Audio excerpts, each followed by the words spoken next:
গাজীপুরের শ্রীপুর উপজেলার মাওনাচর রাস্তা এলাকার কিতাবালি প্লাজায় ৯ মার্চ রাতে চুরির ঘটনা ঘটেছে। কিতাবালি প্লাজার তৃতীয় তলায় অবস্থিত জুনাইদ টেলিকম এবং এম টেলিকম নামে দুটি ফোনের দোকান থেকে প্রায় ৪০ লাখ টাকার মোবাইল ফোন সহ অন্যান্য পণ্য চুরি হয়েছে। দোকানিরা পরদিন এসে দোকানে দেখতে পান শাটারের তালা ভাঙা অবস্থায়। দোকানে প্রবেশ করে তারা লক্ষ্য করেন মূল্যবান মোবাইল ফোন সহ অন্যান্য সামগ্রী চুরি হয়ে গেছে। এ ঘটনায় শ্রীপুর থানায় অভিযোগ দায়ের করা হয়েছে এবং পুলিশ তদন্ত শুরু করেছে। কিতাবালি প্লাজা মাওনা চৌরাস্তা একটি পরিচিত বাণিজ্যিক কেন্দ্র, যেখানে মোবাইল ফোনের বিভিন্ন দোকান ও সেবা কেন্দ্র চালু রয়েছে। এ ধরনের চুরির ঘটনা ব্যবসায়ীদের মধ্যে উদ্বেগের সৃষ্টি করেছে। শ্রীপুরের অফিসার ইনচার্জ জয়নাল আবেদীন মণ্ডল জানিয়েছেন, অভিযোগ পেয়েছি, তদন্ত চলছে।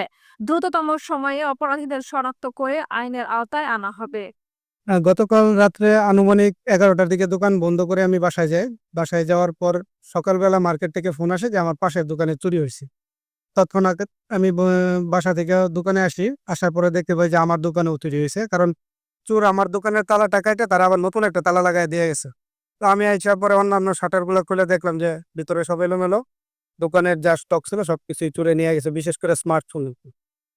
9টা, 9:30 দিকে আসছি, আইসা দেখি আমার তালা কাটা। তারপরে শাটার আঙাইলাম, আঙায় দেখি যে আমার দোকানের সম্পূর্ণ মাল লুট হয়ে গেছে এবং যাবতীয় অ্যান্ড্রয়েড যা ছিল সব নিয়ে গেছে। তো আমার প্রায় 15-16 লাখ টাকার মতো মাল নিয়ে গেছে। তো প্রশাসনের কাছে আমার দাবি, আমি আর সুষ্ঠু তদন্ত করে বিচার চাই। দোকানদার হচ্ছে জোনাই টেলিকমে, এই যে চুরি হয়েছে প্লাস হচ্ছে এমএন টেলিকমে। এখন যে সেফটির বিষয় হচ্ছে যে আমরা যে এত টাকা সিকিউরিটি দিয়ে মোটামুটি ব্যবসা করতেছি, প্লাস হচ্ছে গিয়ে একটা সেফটি মেনলি হচ্ছে যে টাকা তো সব বিষয় না, নিজের সেফটি একটা বিষয় মেন। এখন যদি সেফটি না পাই কিভাবে? এখন তো লকার কিনা দোকানে রাখা সম্ভব না। এখন প্রতিটা জায়গায় এখন মানে মানুষ আতঙ্কে আছে টোটালি।